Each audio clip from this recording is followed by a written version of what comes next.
योजना आयोग होस् अथवा सङ्घीय राष्ट्रिय योजना आयोगले बनाएका जुन पिरियोडिक प्लान आवधिक योजनाहरू छन् त्यसमा आधार भएर बजेट चाहिँ बनाइने परम्परा चाहिँ धेरै टाढिएको छ।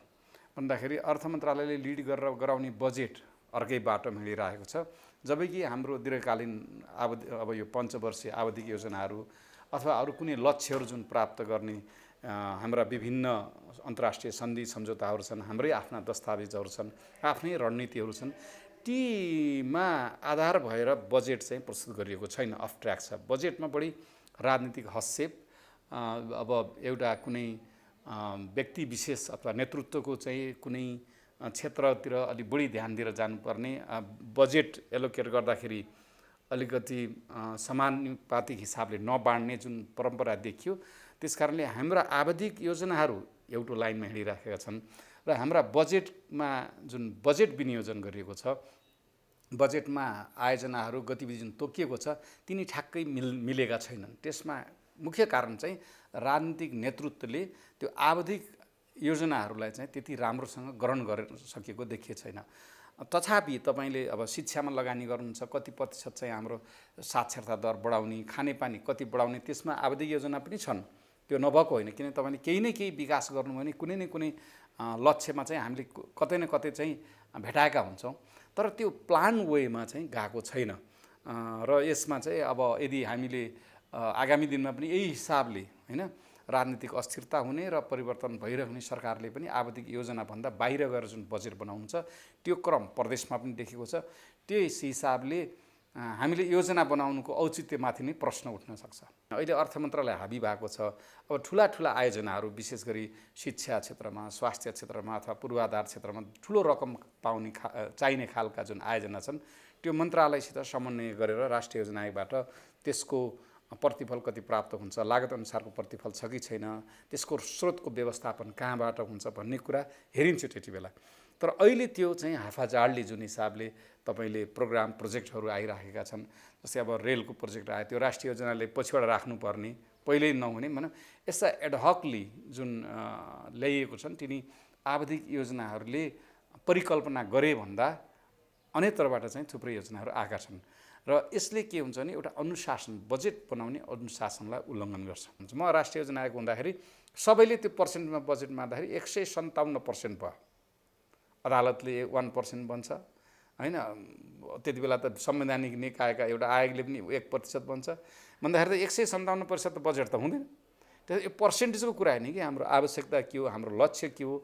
त्यस कारण 2-3वटा मात्रै राखौँ। हामीले आयात प्रतिस्थापन गर्नलाई कृषि क्षेत्र, फलफुल क्षेत्र, अहिले पनि 40-50% तरकारी भारतबाटै आउँछ। कृषि क्षेत्र आयात प्रतिस्थापनको लागि, यो हाम्रो फलफुलको क्षेत्र, मासुको क्षेत्र, दुधको क्षेत्र, यता चाहिँ आयात प्रतिस्थापनतिर लागौँ। र केही कन्ज्युमेबल, जस्तै तपाईँले अहिले व्यापक रूपमा बाथरुमहरू बनिराखेका छन्, हार्डवेयरहरू अहिले व्यापक, त्यो पनि केही नेपालमै उत्पादन गर्नपट्टि लागौँ। त्यो चाहिँ एउटा आयात प्रतिस्थापन गर्ने क्षेत्रमा त्यो हेरेर चाहिँ त्यसको लागि नीतिगत व्यवस्थाहरू गरौँ। त्यसले गर्दाखेरि आयात प्रतिस्थापन हुन्छ। एउटा त्यसले रोजगारीको अवसर सिर्जना गर्न सक्छ। अब अर्को हामीले के हेरौँ भने जति पनि हाम्रा 4 स्टार 5 स्टार होटलमा प्लम्बर काम गर्ने सबै मान्छे बाहिरका छन्। अहिले एउटा उदाहरण दिउँ, काठमाडौँ एउटा गार्मेन्ट्स फ्याक्ट्री छ, त्यहाँ चाहिँ आइरन लाउने एकजना चाहिँ भारतीय नागरिक हुनुहुन्छ। उहाँले महिनाको 80,000 कमाउनुहुन्छ, किनभने उहाँले पर पिसमा आइरन लाउनुहुन्छ। तर त्यस्तो सिप भएको, त्यस्तो काम गर्ने एउटा प्यासन्स भएको चाहिँ हामीसँग श्रमिकहरू नेपालमा छैन। हामी 40,000 कमाउन चाहिँ बाहिर अरबतिर गइराख्नु भएको छ। त्यस्ताहरूलाई चाहिँ बजारले खोजेको र श्रमिकले चाहेको किसिमको सिप उपलब्ध गराउँ। यो होइन कि सरकारको हाकिमले हामी हाउस वायरिङ यतिजनालाई भनेर त्यस्तो टार्गेटले हुँदैन। यस्तो तपाईँले पब्लिक प्राइभेट पार्टनरसिपमा किन पुतली सडकका चाहिँ ट्रेनिङ इन्स्टिट्युटमा भिड लाग्ने, श्रम विभागको चाहिँ ट्रेनिङमा चाहिँ मान्छे नआउने किन हो त भन्दाखेरि क्वालिटी छैन, बजारको अध्ययन गरेको छैन। एउटा कर्मकाण्डी हिसाबले जुन सिप विकासका काम छ त्यसरी काम लाग्दैन। त्यसकारणले हाम्रो सिटिबिटी लगायत यिनीहरूको संस्थामा व्यापक डाइनामिजम प्रत्येक वर्ष चेन्ज हुनसक्छ। बजारले कस्तो मान्छे मागेको छ र जब अपर्च्युनिटीहरू के छ त्यसको बिच मिसम्याच छ। र मान्छे सबै ब्याचलर मास्टर्स पढिसके तर रोजगारी छैन। त्यसकारण त्यो शिक्षा, सिप र बजार र सम्भावनाहरू तपाईँले सिप दिनुहुन्छ भने कि त्यो रोजगारी पाओस्, नपाए पनि आफू स्वरोजगारी हुन सक्ने खालको सिप दिउँ मान्छेहरूलाई। अनि त्यति भएपछि अनि तपाईँको किनभने वैदेशिक लगानी होस् स्वदेशी लगानीले पनि जनशक्ति नभइकन लगानी आउँदैन। पार्लियामेन्ट्रीहरूले सायद पब्लिक विधेयक पार्लियामेन्टमा बिरलै ल्याएको छन्। हामीले देखेका छौँ एकदम प्रखर विद्वानहरू, एकदम राजनीतिप्रति चासो राख्ने, देशको विकासप्रति चासो राख्ने सांसदहरू पनि हुनुहुन्छ, चाहे सरकारमा होस् चाहे प्रतिपक्षमा। तर पनि कुनै पनि पब्लिक विधेयक चाहिँ त्यति राम्ररी जुन देशलाई रिफर्म गर्नुपर्ने, देशमा भएका समस्याहरूलाई संशोधन गर्नुपर्ने, यो जुन पद्धति प्रणाली विरुद्ध केही नयाँ नियम ल्याएर त्यसलाई सुधार्नुपर्ने, त्यस्तो किसिमको कुनै पनि पब्लिक विधेयकहरू हामीले देखेका छन् जुन बाहिर अरू राष्ट्रमा देख्छौँ कि सरकारले विधेयक ल्याउने त्यसमा प्रतिपक्षले आलोचना अथवा सुधार राख्ने जुन एउटा कर्मकाण्डी हिसाबले जुन विधेयकहरू ल्याइएको छ त्यसमा पार्लियामेन्ट्रीहरूको रोल चाहिँ साह्रै कमजोर देखिएको छ। र यसरी जुन ल मेकर भनेर जुन हामीले अङ्ग्रेजीमा होइन विधायक भनेर जुन भन्छौँ, विधायक भने त विधेयकहरू प्रस्तुत गर्ने हो, तर त्यसमा उहाँहरू साँच्चै भन्ने कुरो संसदमा जानुभएको प्रतिनिधित्व असफल हुनुभएको छ। यसले के देखाउँछ भने उहाँहरू चाहिँ त्यो विषयवस्तुमा कति गम्भीरता हिसाबले लिनुभएको छ, त्यसमा उहाँहरूको क्षमता कति छ र कस्तो कुन गहिराइमा गएर देशले अहिले भइरहेका यावत किसिममा सामाजिक आर्थिक र राजनीतिक क्षेत्रका जुन समस्याहरूलाई सम्बोधन गर्न यो उपाय हुनसक्छ भनेर उहाँहरूले नबुझेको जस्तो देखिएको छ। अब मैले यहाँलाई भन्दैछु, अब यो दिगो विकासको लक्ष्य दुईवटा छ। एउटा त युएनले लिएको लक्ष्य भएन कि युएन सबैको, युएन कुनै एउटा राष्ट्रको होइन र हामी पनि त्यसमा सिग्नेटरी छौँ। र त्यो दिगो विकासको लक्ष्य चाहिँ लिँदाखेरि कुनै पनि राष्ट्रलाई बेफाइदा छैन। त्यसमा हरेक किसिमको सामाजिक अब वातावरणीय हिसाबले सबै किसिमको जुन लक्ष्यहरू छन्, एउटा त्यो टार्गेटहरू राखिएको छ, त्यसले सबैलाई नै फाइदा गर्ने हो। र हामीले 2030सम्म प्राप्त गर्छौँ भनेका छौँ। तर अहिलेको विकास गर्ने एक प्रकारको तौर तरिका, विकासको गति र लगानीको जुन स्वदेशी अथवा विदेशी लगानी जुन ल्याउने गति, त्यसमध्ये यो जुन कोरोना महामारीको कारणको जुन असरले गर्दाखेरि हामी दिगो विकासका धेरै लक्ष्यहरू 2030सम्म हामी हासिल गर्न सक्दैनौँ। त्यसको केही पर्सेन्टेज मात्रै गरौँला। तथापि त्यसलाई हासिल गर्नलाई के नीतिगत अप्ठ्याराहरू छन्, जस्तै लगानीको लागि के नीतिगत अप्ठ्याराहरू छन्। हामीसँग लगानी बोर्ड छ, तर त्यो एक प्रकारले त्यति इफेक्टिभ रूपमा उसले के रणनीतिक औजारहरू, नीतिगत औजारहरू कमजोरी भयो त लगानी बोर्डलाई। त्यो गम्भीरता बुझेर सरकारले अथवा चाहिँ सांसदहरूले त्यस्तो किसिमको विधेयकको आवश्यकताको महसुस गर्ने, सरकारलाई दबाब दिने अथवा संसदमा आएका विधेयकहरूलाई त्यसरी चाहिँ त्यसमा सुधार गरेर जान सक्ने, यता संसदमा जानुभएको प्रतिनिधिको त्यो रोल पनि देखिएको छैन। र दिगो विकासको लक्ष्यलाई सबैले स्वीकार गरे तापनि त्यो लक्ष्य प्राप्त गर्नलाई हामीले के गर्नुपर्छ भन्ने कुरा राष्ट्रिय योजना आयोगले भने तापनि थुप्रै ओरिएन्टेसन कार्यक्रम हुन्छन्, थुप्रै ट्रेनिङका कार्यक्रम हुन्छन्, सेमिनार हुन्छन्, तर त्यो विषयप्रति अथवा त्यो लक्ष्यलाई प्राप्त गर्नलाई कस्तो किसिमको कार्यान्वयन हुनुपर्छ, कार्यान्वयन क्षेत्रमा कस्ता किसिमको सुधार हुनुपर्छ, कस्तो किसिमको नीति चाहिन्छ, रिसोर्सेसहरू कहाँबाट जुटाउनुपर्छ होइन। अब कोअर्डिनेसन, विशेष गरी समन्वय, अन्तर्मन्त्रालय अहिले त तिनै तहको सरकारबीच कसरी समन्वय हुनुपर्छ भन्ने कुरामा त्यति गम्भीर भएको चाहे सरकारी संयन्त्र हुन् चाहे सांसदहरू देखिनु भएको छैन। त्यसकारणले हामीले जुन कर्मकाण्डी रूपमा गरिने विकास छ, जुन हाम्रो स्वतः हुने खालको विकास छ, अथवा कुनै राजनीतिक नेतृत्वले विशेष इन्ट्रेस्ट राखेर गरेका केही गतिविधिहरू छन्, त्यो गतिविधिहरू गर्दाखेरि कुनै न कुनै, किनभने हामीले 17वटा लक्ष्य छन्, 17वटा लक्ष्य मध्येको कुनै न कुनै इन्डिकेटर त हासिल गर्न सक्छौँ।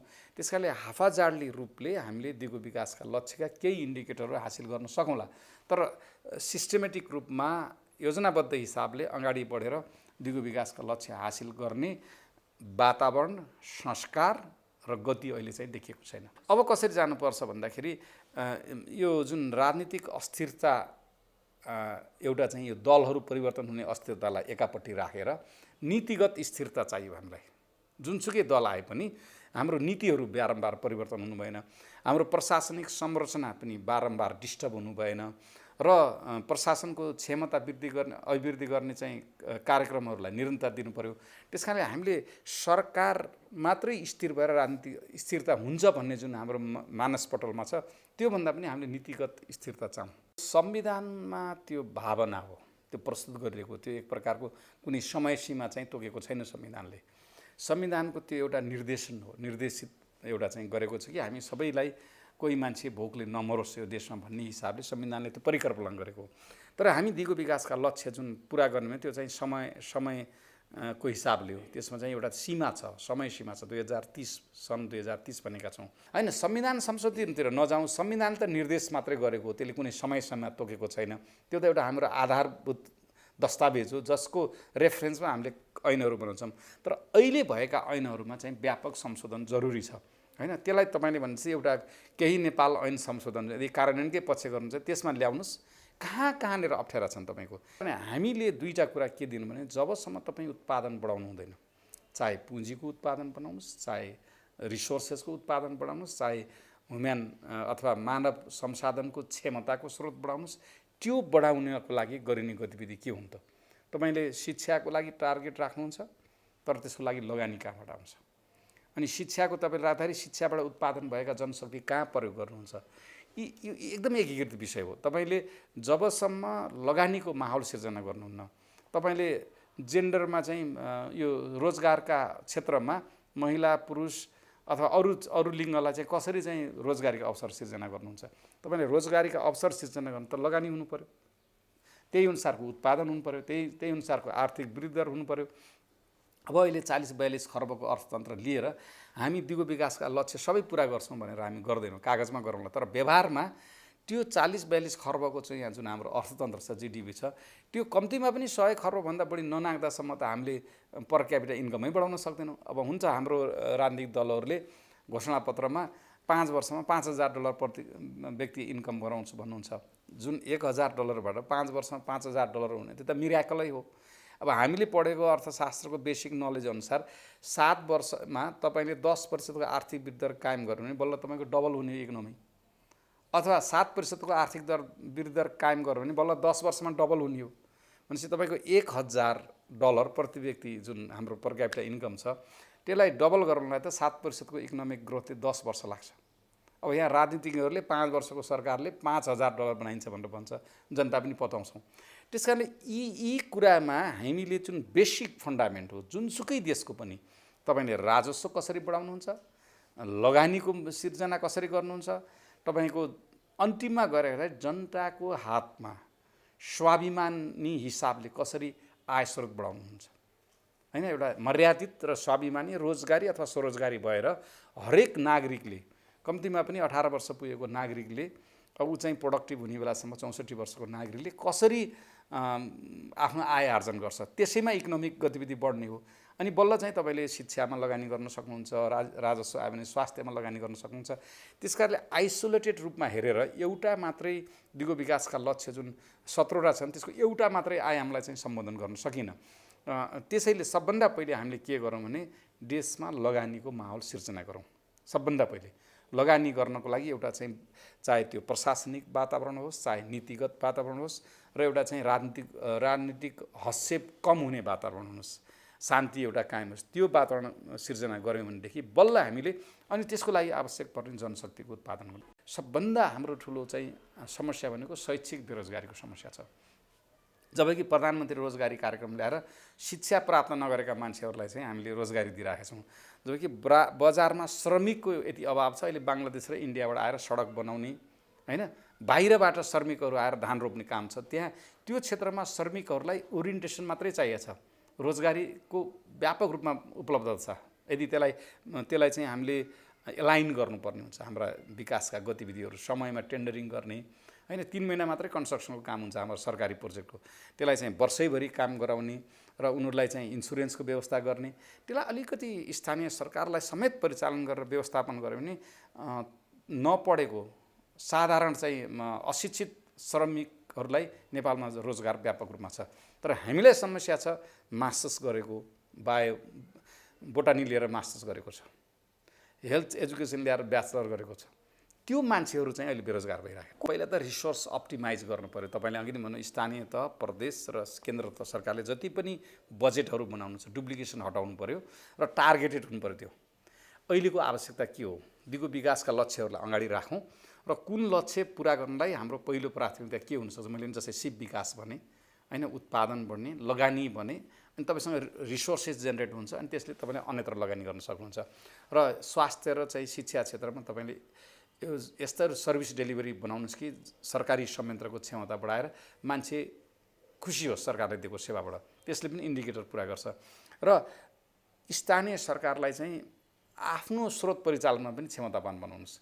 दिगो कसरी हुने, अहिले त सरकारले दिएको बजेट बाँडेर बस्नु भएको छ, तर आफ्नो स्रोत कसरी ल्याउने भन्ने त्यतातिर पनि गयो भने बल्ल उहाँहरूले कमसेकम 20-30-40% आफ्नै स्रोत भयो भने त्यो स्रोत चाहिँ अहिले स्थानीय सरकारहरूले पहुँचको कुराहरू गरिराख्नु भएको छ। उहाँले स्वास्थ्यमा पहुँच, रोजगारीमा पहुँच, शिक्षामा पहुँच, महिलाको पहुँच, पुरुषको पहुँच, यसरी किसिमको जुन पहुँच बढाउने कुरा गर्नुभएको छ, त्यसको लागि स्रोतको आवश्यकता छ। यो केन्द्रको स्रोतलाई अप्टिमाइज गरौँ, डुप्लिकेसन नगरौँ र स्थानीय तहहरूलाई पनि क्षमतावान बनाएर नीति नियमहरू सिकाएर, तरिकाहरू सिकाएर स्थानीय स्रोत परिचालनमा पनि सिकाउँ। त्यो भएपछि मात्रै तपाईँले अरू यो दिगो विकासका लक्ष्यहरूको क्षेत्रमा मैले भने स्वास्थ्य, शिक्षा, पूर्वाधार अरू पनि हुन्छ, जस्तै वातावरणमा लगानी गर्न सक्नुहुन्छ। बिना लगानी त हुँदैन। नत्र भने केन्द्र सरकारले दिएको मात्रै बजेटबाट चाहिँ स्थानीय तहले चाहिँ अथवा प्रदेशले गर्न सक्दैन। त्यसकारणले यो समन्वय गरौँ र लक्ष्यमा पनि गरौँ। जस्तै स्थानीय तहले मेरो गाउँपालिकाको सबै मान्छेलाई म पढाउँछु भनेर भन्यो होला, मेरो गाउँपालिकामा सबैलाई भ्याक्सिन लगाउँछु भन्यो होला, मेरो गाउँपालिकामा एउटा पनि बच्चा यहाँ चाहिँ खेर जाने छैन सुत्केरी हुँदाखेरि भन्ने यस्ता लक्ष्य लिँदाखेरि तिनीहरूलाई ह्युमन रिसोर्स पनि दिनु पऱ्यो, तिनीहरूलाई रिसोर्स पनि उपलब्ध गराउनु पऱ्यो, तिनीहरूलाई चाहिँ त्यो आइडिया पनि दिनु पऱ्यो कि योजना बनाउने तरिका। त्यसकारणले केन्द्र, प्रदेश र स्थानीय तहले पनि समन्वय गरेर जानुपर्ने हुन्छ। पूर्वाधार विकासमा जुन अहिले यो डिजास्टर भइरहेछ व्यापक रूपमा, त्यसमा पनि समन्वय गर्नु। व्यापक रूपमा जुन पूर्वाधारका विकास गरेको, सडक बनाइएको छ, पोखरीहरू बनाइएको छ, यसमा पनि समन्वय भएन। सङ्घ चाहिँ मुखदर्शक भएर भयो, जबकि यो विपदका घटनाहरू बढिराखे त्यसले दिगो विकासको लक्ष्य पुरा गर्नलाई चाहिँ निकै असर पार्छ, घाटा गर्छ। किनभने वर्षौँ अरबको सम्पत्ति खेर गइराखेको छ। त्यसकारण त्यसमा पनि केन्द्रले चाहिँ समन्वय गर्नु पऱ्यो, मापदण्ड ल्याउनु पऱ्यो, गाइडलाइन पऱ्यो। तपाईँले बाटो खन्नुहुन्छ भने कमसेकम कम्तीमा मिनिमम कति के किसिमको वातावरणीय मापदण्ड गर्नुपर्छ, त्यो पनि केन्द्रले नै समन्वय गरेर जानुपर्छ। त्यस कारणले बिना समन्वय सम्भव छैन। भएका नीतिगत अप्ठ्याराहरूलाई सम्बोधन गरौँ। स्थानीय तहका सबै स्थानीय तह प्रदेशलाई स्रोत पनि उपलब्ध गराउँ, तर आफ्नै स्रोत परिचालनको लागि पनि नीतिगत सहयोग, योजना विकास गर्ने सहयोग पनि दिउँ र ह्युमन रिसोर्स विशेष गरी यो संरचना र त्यो संरचनामा काम गर्ने जनशक्तिको क्षमता पनि वृद्धि गरौँ। किनभने रिसोर्स नत्र पुग्दैन।